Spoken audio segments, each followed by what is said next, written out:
thing I learned growing up was two things that I love to do.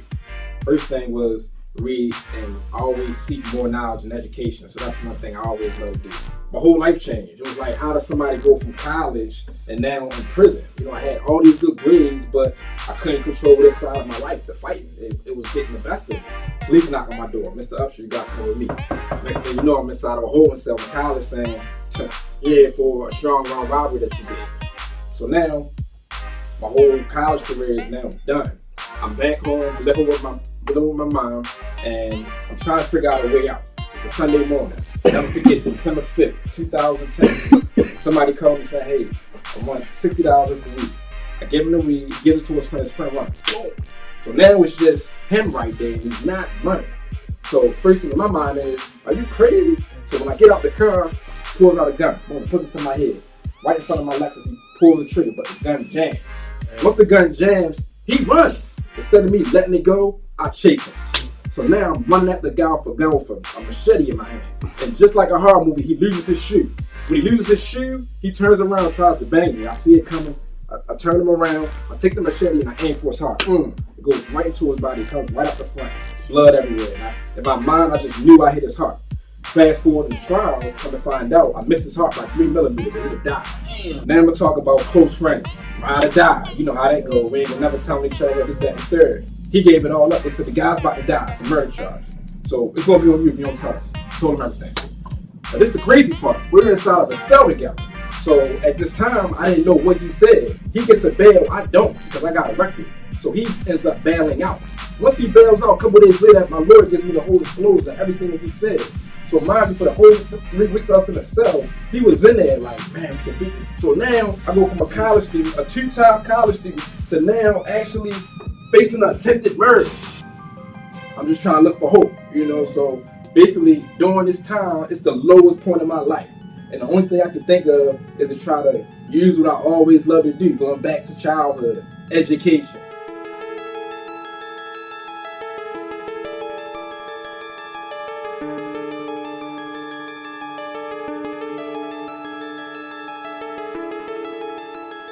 So every single paper that the lawyer sent me, I'm reading everything. It got to be a loophole somewhere. It got to be something I can find. So when I actually go to trial, before I go to trial, I actually looked at something in my case, and I seen that the guy had 2 bullets in his pocket when he was at the hospital.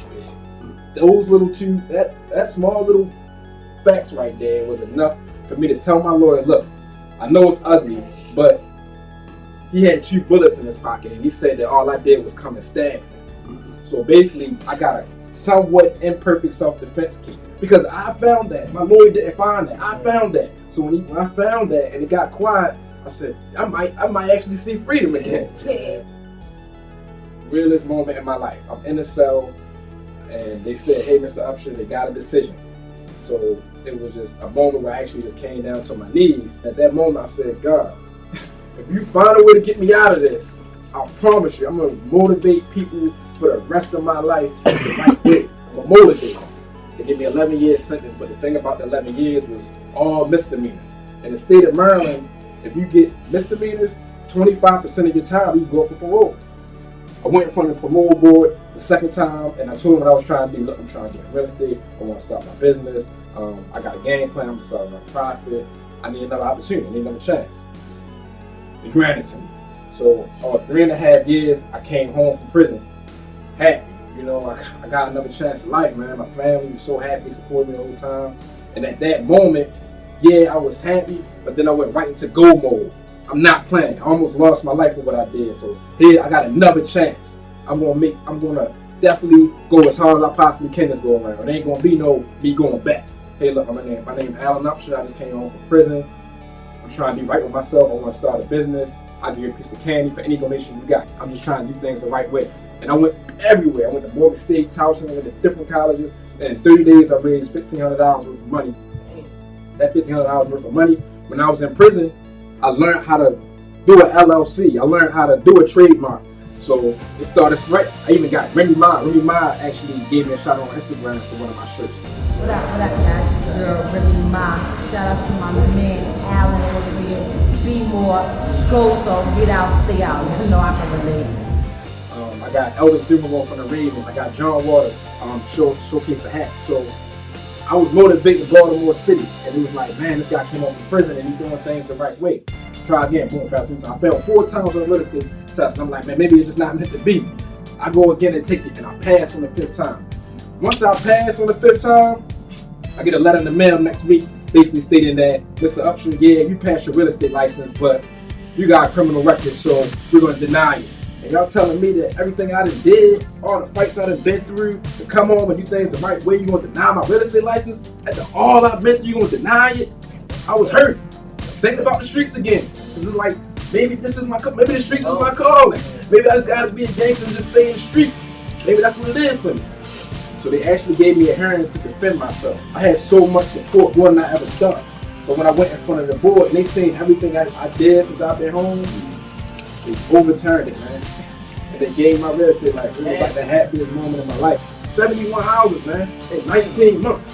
I don't think there's no African American man that I know sold that many houses that fast, especially come home from prison. I don't know who did it that fast. A little bit about my statistics since I've been in real estate. I sold 71 closed transactions now. I sold over 5.5 million in sales.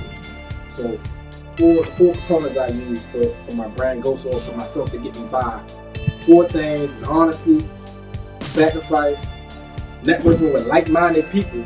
That's key. Like-minded people, and then the consistency. You gotta be honest with yourself first. You gotta be like, look, I want to change. If you talking to yourself and you still debating and doubting if you really want to change or not, you can't go to the next steps. You can't even really be honest to somebody else, because first you gotta realize what is it that you want to do. What's gonna make you feel like, okay, yeah, I'm gonna do this every day. Because there's gonna be people that doubt you. But once you got honesty, then you go to sacrifice. Sacrifice that you're willing to make for the things that you said that you really, really want. And some of them, they're not gonna be easy, because the things that you're trying to do, they hard. It ain't easy. It wasn't easy for me to get to where I'm at. I had to cut people off, people that I love. You ain't gonna be successful if you ain't gonna make no sacrifice. First. And then third, whatever it is that you want to do, it gotta be like-minded people. Whatever you're trying to do, you gotta have a mentor. So networking with like-minded people and being around people who are similar to what you're trying to accomplish. The 4th thing is consistency. You gotta do it all over again, every day. You know, to this day, like I got people that have like-minded, I'm taking sacrifices, but tomorrow it's something new. Whatever I do is gonna go hard.